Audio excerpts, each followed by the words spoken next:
how's the squad pulled up? How's everyone feeling? Any further complications? No, everything's okay. The only complications we have is obviously the boys that are away. But at the moment, everyone's recovered and being, good in training. Yep, so obviously expecting the likes of Jamo and Nuno to slot right back into starting 11 from their suspensions? I don't know. Sometimes you don't change a winning team. Look, they're available for selection.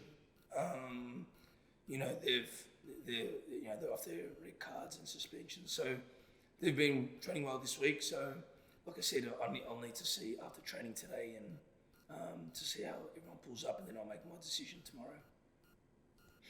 And Roston Griffiths, obviously disappointing for him to have tested positive. How's he feeling first of all, and any sense of how it's affected him?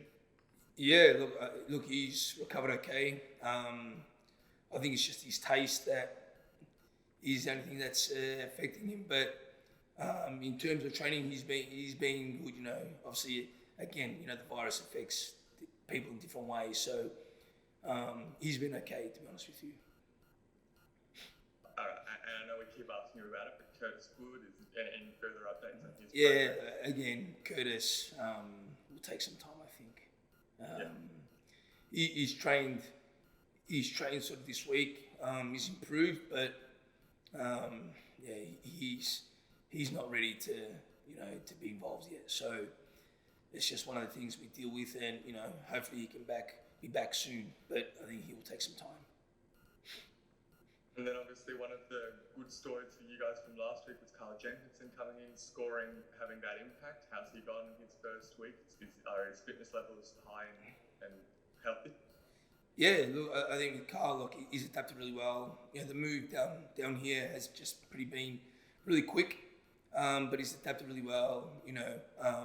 Again, he needs to improve in a few things, but and we know that sometimes takes time. But he's experienced enough to adapt really quickly, and he's done really well in that. It's been probably a big change for him. But with this experience, he's trained really well this week.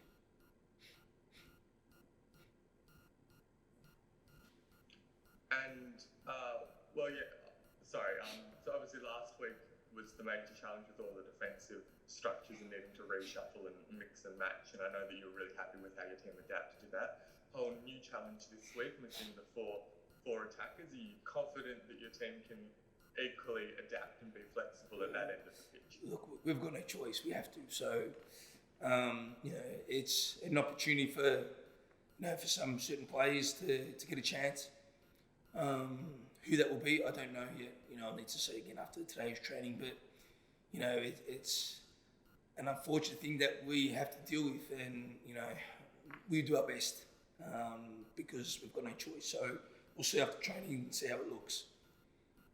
Well, I suppose that's kind of the philosophy that you have to apply, because whether it's COVID or suspension or injuries or Socceroos, it always feels like you guys are missing some key players at some end of the pitch. Well, at the moment it is like that.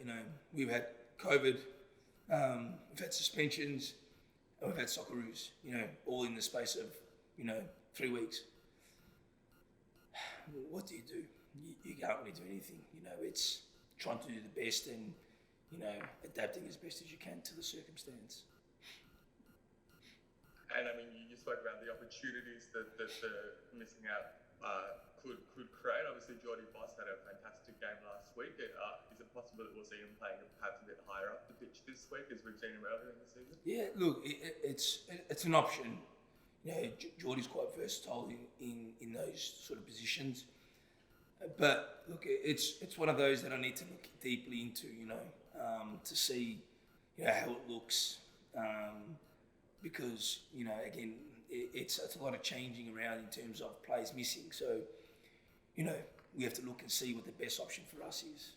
But again, he's one of those that can play left back or left wing.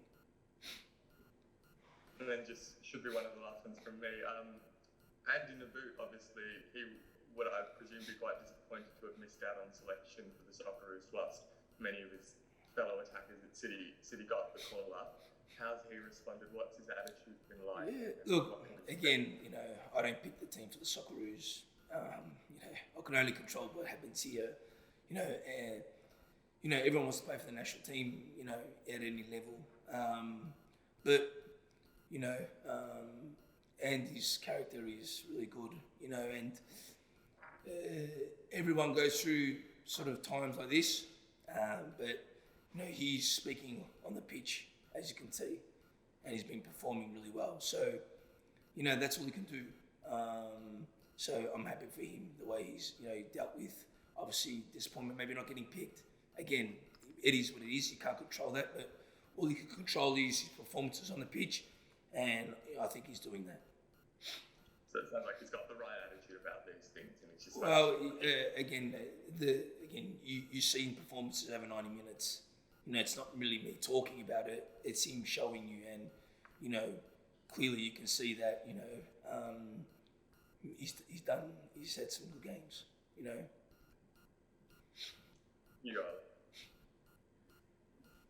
Good morning, PK. Money. Hope you're well.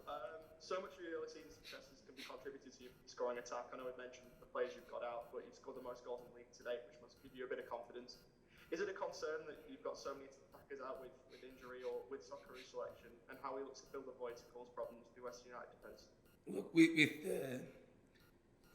again, I can't control the internationals going away.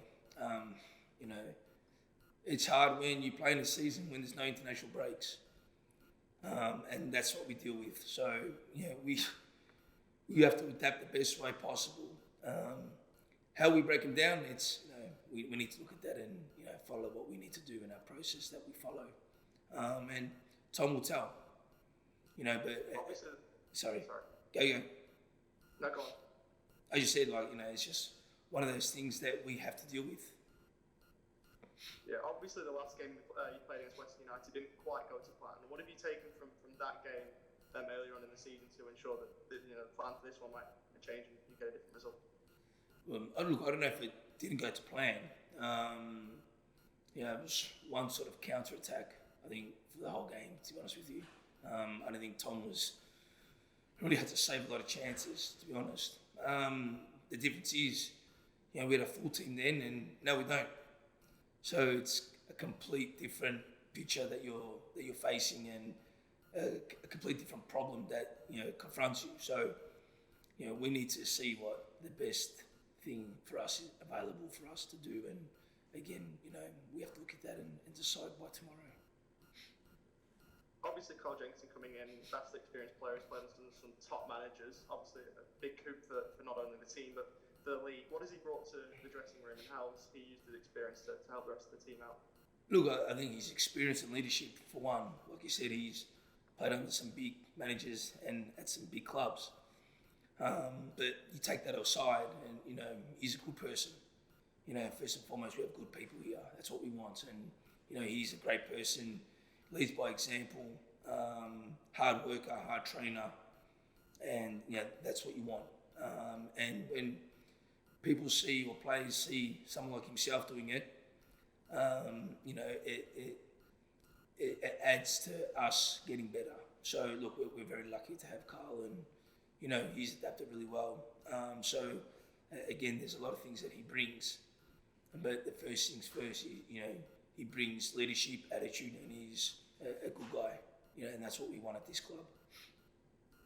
Yeah, absolutely. Obviously, you've spoken about the uncontrollables, the amount of players you've got out. Obviously, you can't control injury or COVID. How significant is it that you've got a vastly experienced player like him to help some of the younger players through that might have to step up? Yeah, look, as that leadership, again, he's playing the best league in the world, so it's not just him. It's everyone. It's a collective. Again, I use that word collective because we're not a team of individuals, we're a collective group. So with him, there's a lot of people around him as well that add that experience with him. So when you have someone else like him, and there's more people leading the group, it's much easier, but again, he's definitely added to our group in that way. Right, we got time for one more, guys. Yeah, obviously with it being two Victorian sides, there should be a decent crowd on Amy Park. Melbourne City have opened up the whole away bay. How excited are you, looking forward to that atmosphere and looking looking forward to what the City fans might bring to take you over the line. Yeah, look, I just think it's good for our game when you get as many supporters as you can. You know, again, we've had a hard couple of years. So to be able to have fans, you know, in our stadium and is very important, not just for us, but also for the game. So again, you know, we're very excited to, you know, play in front of home fans.